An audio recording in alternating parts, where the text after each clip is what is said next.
तो समझाने का तात्पर्य यह है कि आप लोग उस संविधान को नहीं पढ़ते हो जिसने आपको वाकई में हक और अधिकार दिए।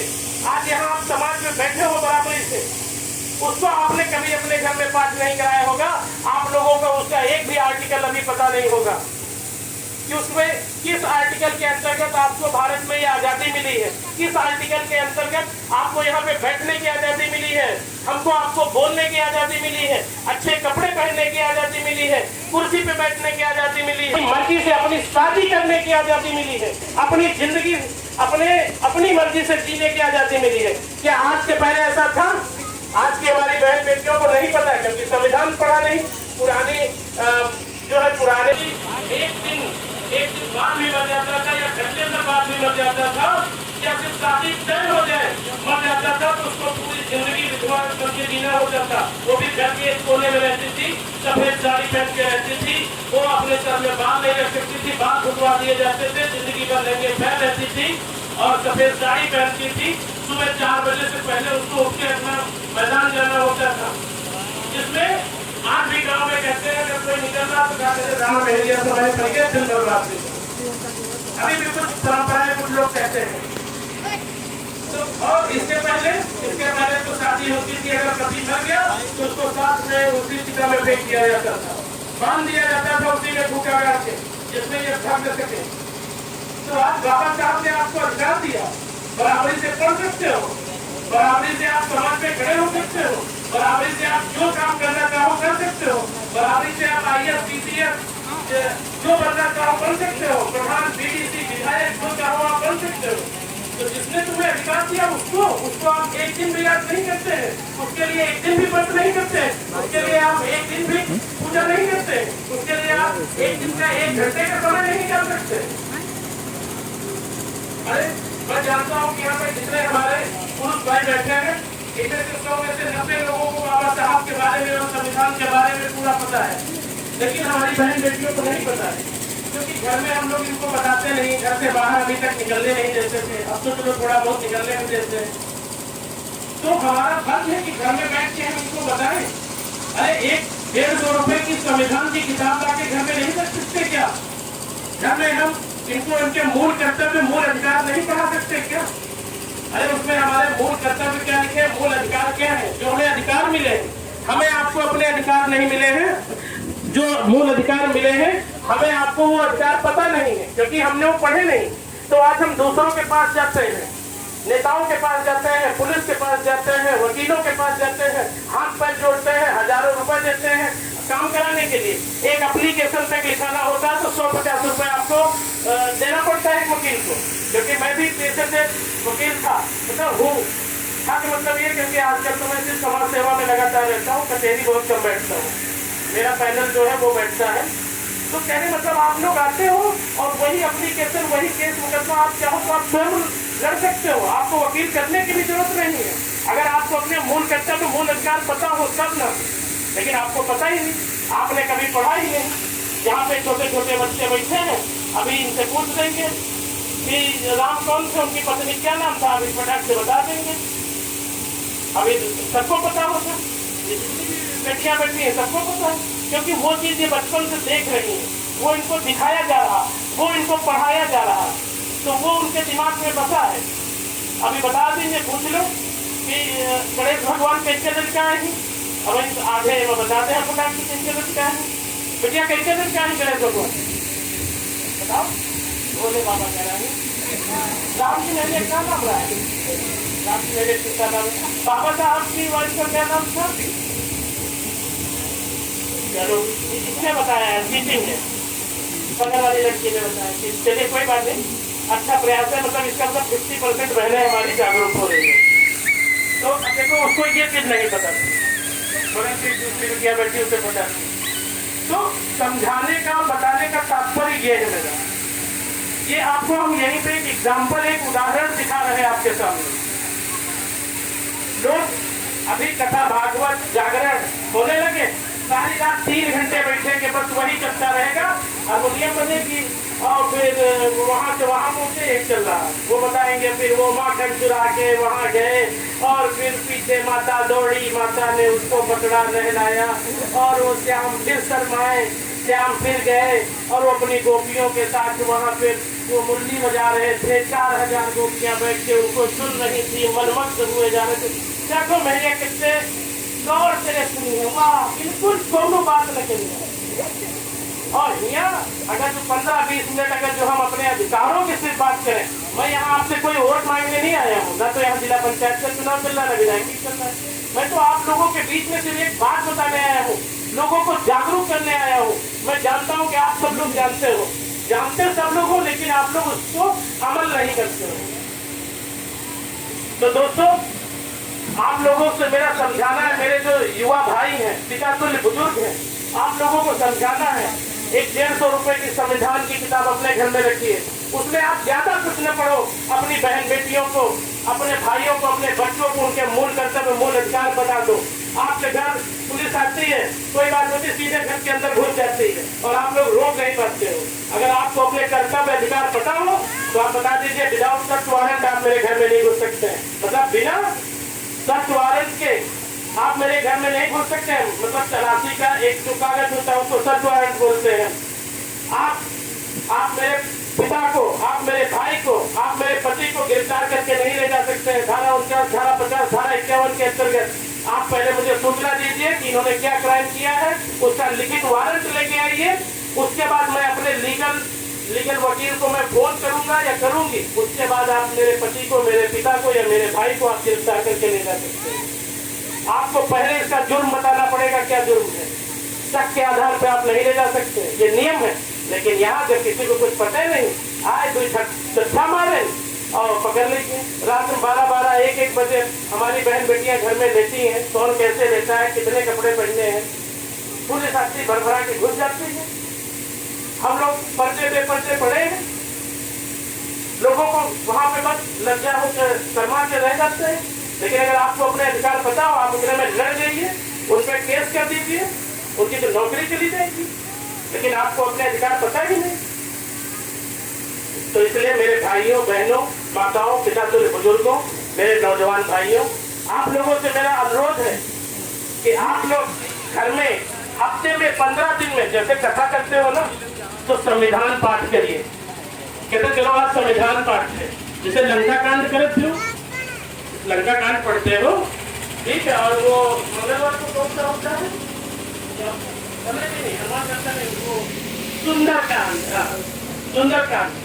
सुंदरकांड होता है, लंका कांड होता है, ये सब कुछ आप चलो सुंदरकांड 2 घंटा बैठो, आज कथा है।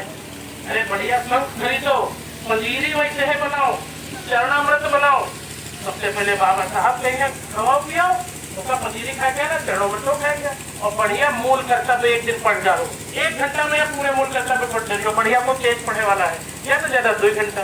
घर में पूरे परिवार को बैठा रहो इससे और बैठ जाओ, किताब सुनो, मूल कर्तव्य अपने पढ़ो पहले दिन, फिर मंजीरी बांटो और चरणामृत अपन को करो।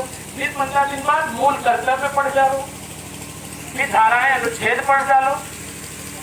आपको पता चलेगा कि महिलाओं को कितने अधिकार है। आपसे आपका पति, जानते हो, आपका पति है, आपके कंधे पे हाथ नहीं रख सकता अगर आपकी मंजिल न हो, आपकी मर्जी न हो। ये भी संविधान में लिखा है। ये मजाक नहीं कि वो तुम्हारे बाल पकड़ ले, बाद में बाल पकड़ लेते हैं। उनको अधिकार नहीं कि उनकी तुम्हारी मर्जी न हो तो तुम्हारे कंधे पे हाथ नहीं रख सकता है तुम्हारा। ये संविधान में लिखा है। कितने लोग ये बात जानते हैं, बताइए। किसी नहीं पता है। हाथ उठाइए। चलिए 2, 4, 5 लोग, 10 लोग जानते हैं, ठीक है। तो ये मैं अपनी बहनों को बता रहा हूँ, मतलब सबके लिए अधिकार है, सबके लिए अपने अपने अधिकार। इसीलिए कहता हूँ अपने मूल कर्तव्य, मूल अधिकार जानिए, घर में संविधान पाठ कराइए। जैसे अभी तक हम सब ये दुनिया भर के आडंबर पाठ कराते चले आ रहे थे, पाखंड कराते चले आ रहे थे, तो इनको आप सब लोग जानिए। तो ये सबसे पहली बात। आडंबर पर खुल के बता दो क्या चीजें हैं। कुछ चीजें देखिए समय सिचुएशन के हिसाब से बताया जा सकता है। समय है और आडंबर जैसे कि रूढ़िवादी परंपराएं हैं, अंधविश्वास, पाखंड, इनको आडंबर का मतलब ये होता है जैसे कि अब मैं छोटी छोटी बातें ले लेता हूँ। शुक्र कहीं बाहर न धोए, व्यथा कहीं नाखून न काटो, भला दिन मांगम सिंदूर न लगाओ, बिल्ली रास्ता काट के आगे न जाओ, खाली बटलियां पड़ गए आज घटने न निकलो, कुत्ता कान फड़फड़ा दिन घटने न जाओ। ठीक है, ठीक आ गए अब यू काम न हुई। और सवेरे इत्तेफाक से कोई बेचारी विधवा महिला पड़ गई सामने, उन्नाव कचहरी के काम नहीं हुए तो लोग क्या समय का कह रहे राण महंगिया परिकर है, डायन परिकर तो मैं काम बिगड़ेगा। ये सब आडंबर है, अंधविश्वास है। और अंधविश्वास में आडंबर में क्या बताया था? 16 सोमवार बताया, आडंबर है। ठीक है, करवा चौथ आडंबर है, वो मैं मानता हूँ। देखो सबके लिए अपने पति के लिए आस्था होती है, मैं अपनी पत्नी को खुद समझाता हूँ, नहीं मानती है, वो खुद ही मेरे लिए व्रत करवा, बाकी तो सब छोड़ दिया पूजा वूजा करना। जितने आतंकवादी मेरे घर में भी बैठते करते थे सब झोले में भर के भगा दिए गए हैं, चले गए। अब उस मंदिर में उस जगह पे भगवान बुद्ध और संत रविदास जी और बाबा साहब पेरियार ललई यादव और जैसे कि ये हमारे महापुरुष इनकी सबकी फोटो रखी है, तो हम उनको पूछते हैं। तो ये अंधविश्वास पाखंड है, कितना पाखंड में आप लोगों को बताएं। आज ये इसलिए नहीं कह सकता हूँ क्योंकि देखिए आर्टिकल 21 जिसको कहते हैं अनुच्छेद 21, अनुच्छेद 21 में यह लिखा है कि हम अनुच्छेद 21 और 25 इनमें ये लिखा है कि हम अपनी सभी जाति धर्म समुदाय और अपनी आस्था की बात कर सकते हैं। जैसे मैं यहाँ पे बाबा साहब व तथागत भगवान बुद्ध की बातों को या उनके विचारों को व बाबा साहब के संविधान से संबंधित बातों को मैं आप लोगों के समक्ष रख रहा हूँ। मुझे अपनी आजादी है अपनी बात कहने की, अपने बाबा साहब का अम्बेडकर वाद का प्रचार प्रसार करने की मुझे आजादी है। ठीक है, मुझे भगवान बुद्ध के विचारों की बात रखने की आजादी है।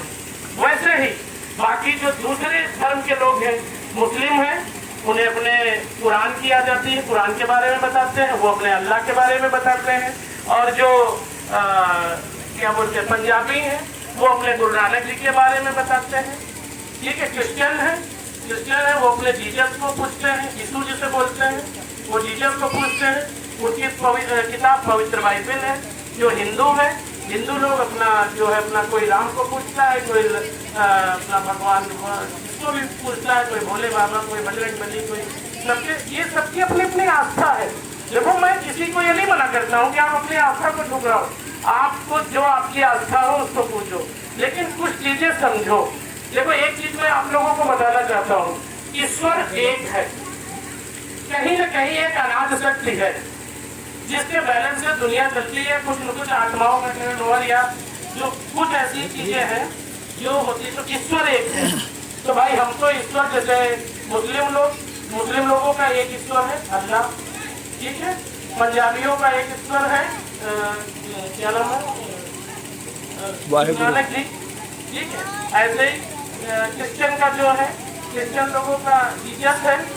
बेटा बैठ जाओ, कुछ ये जरूरी बातें हम भैया ने कहा कि आडम्बर पे थोड़ा खुल के बताओ, तो मैं मतलब बात इसलिए पूरी बता रहा हूँ। तो सबका एक एक भगवान है, सिर्फ इन हिंदुओं में ही 33 करोड़ भगवान कहाँ से हो गए मुझे ये बताइए। वो भी 33 करोड़, हम है 125 करोड़ और वो 33 करोड़। हिंदू कौन है ये भी बता दो, कोई जनता नहीं, ये तो सब तुम्हारा मतलब हिंदू ही है। तो भाई मैं तो हिंदू नहीं, मैं तो मूल निवासी हूँ, इस भारत का रहने वाला हूँ। ठीक है, और मैं अछूत हूँ, मैं अछूत हूँ। ठीक है, और बाकी बाबा साहब के अधिकार दिए गए उसके हिसाब से मैं अनुसूचित जाति हूँ या मैं दलित हूँ। बस 3 शब्द मेरे पास। पहला मैं अछूत हूँ, दूसरी चीज संविधान के हिसाब से मैं अनुसूचित जाति हूँ। तो ये सबसे पहली चीज आप लोग जानो। और हिंदू कौन है कौन नहीं, क्योंकि अब हिंदू एक धर्म सभ्यता से जुड़ गया है, तो हम संविधान के अंतर्गत हम इस पे नहीं बोल सकते, क्योंकि देखिए उनको भी अपनी आजादी है, उन्हें भी अपनी बात रखने की आजादी है, उन्हें अपने प्रचार प्रसार करने की आजादी है। मैं अपने तथागत भगवान बुद्ध का प्रचार प्रसार करता हूँ, मैं अपने बाबा साहब भीमराव अम्बेडकर के विचारों का प्रचार प्रसार करता हूँ। जैसे कि बाबा साहब भीमराव अम्बेडकर ने हमें 3 मंत्र दिए थे कि शिक्षित बनो, संगठित रहो और संघर्ष करो। देखो जब तक हम शिक्षित नहीं होंगे तो अपने अधिकार नहीं जानेंगे, पहली चीज।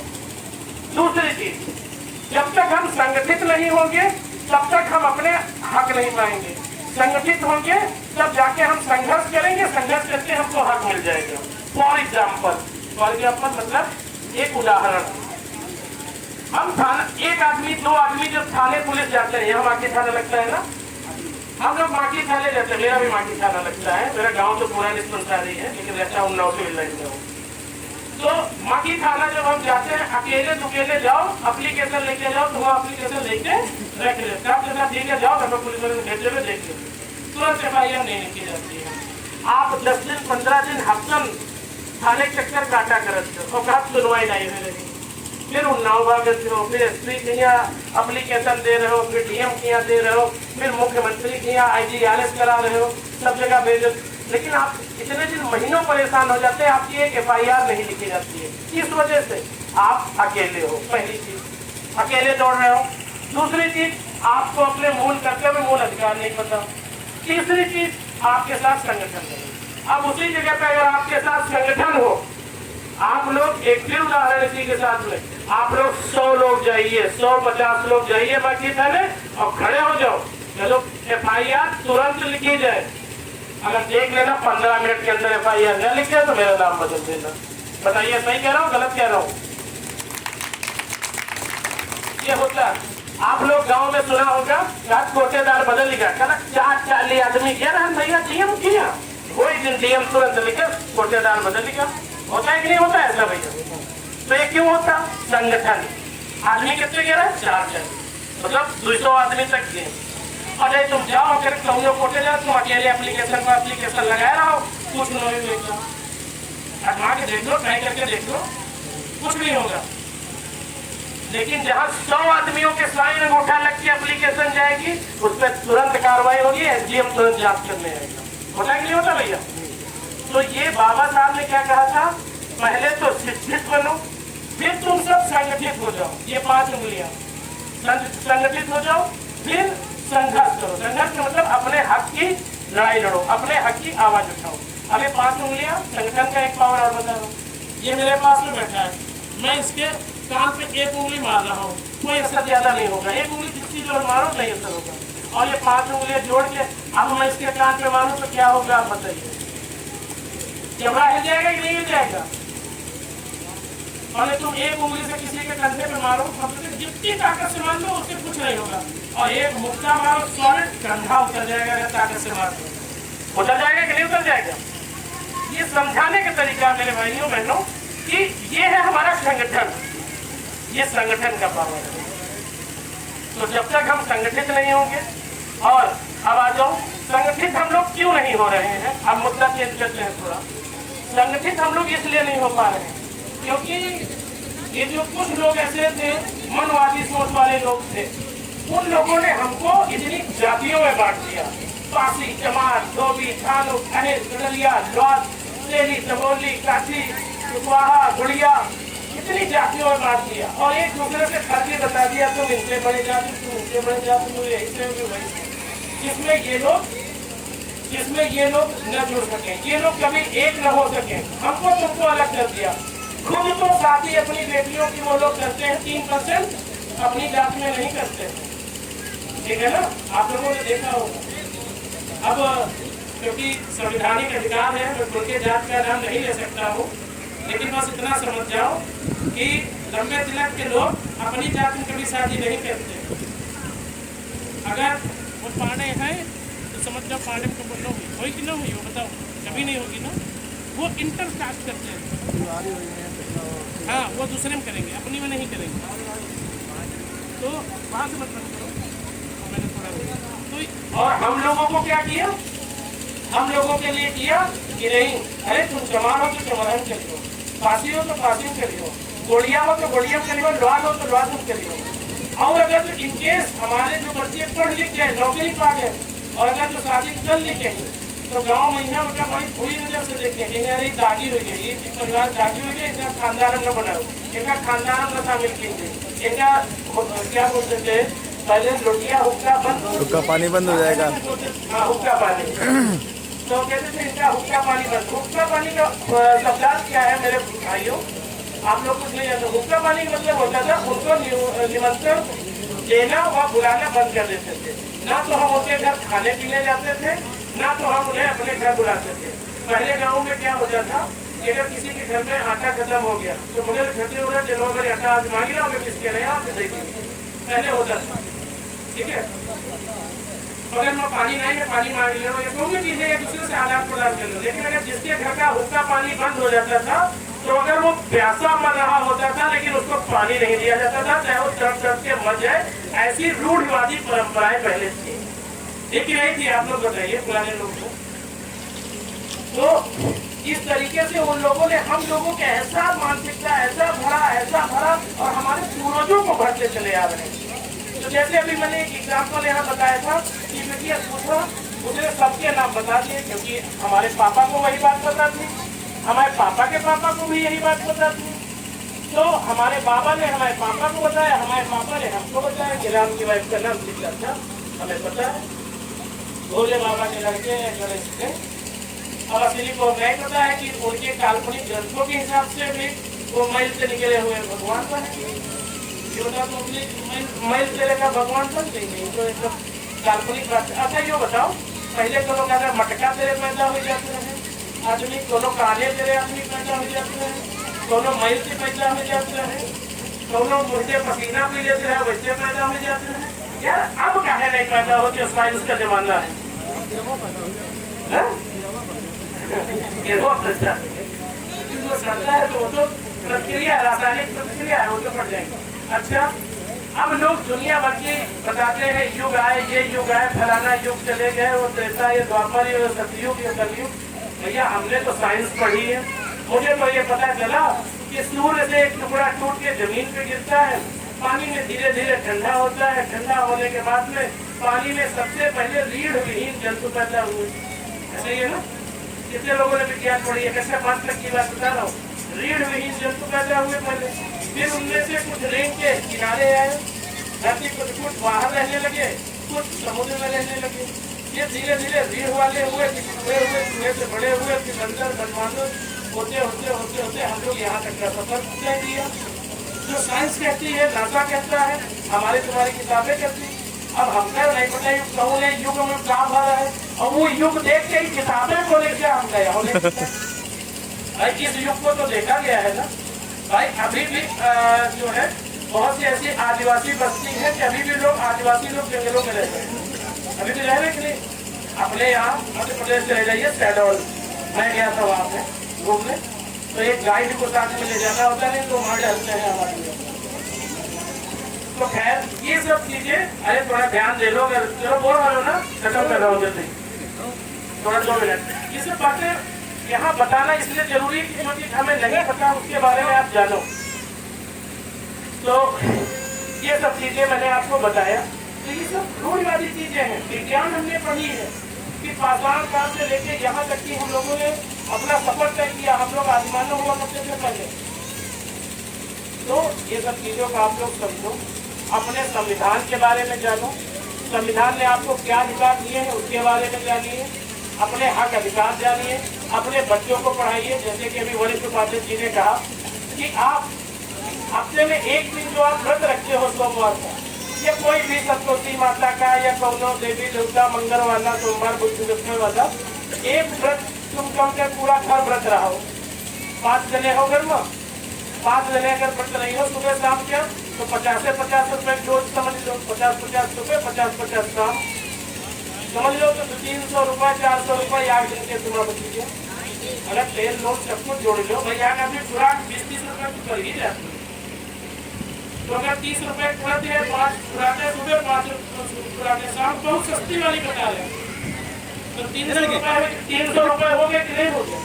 और 300-500 रुपए अगर जो तुम जहाँ खोलो बढ़िया प्राइवेट स्कूल में, 5 प्राइवेट स्कूल बढ़िया खुल गए हैं, जो 500 रुपए महीना फीस दे रहे हो, बहुत अच्छी शिक्षा दे रहे हैं। दे रहे क्या दे रहे हैं, चाहो तो पढ़ाओ। अब लेकिन हम तमाम जगह जाए तो लोगों से कहते हैं तो क्या कहेंगे, अरे सर हमारा लड़का पढ़ाया लेकिन भेजित तो है साहब रोज स्कूल पर जा दिलाई है, बुलावे लाके तो महता लेके जाए, लेकिन और जाए तो ऐसी गोली के लिए। थोड़ा बच्चों को ध्यान दो, आप ध्यान नहीं दोगे किसी भी बच्चे के स्कूल जाने को मन नहीं होता।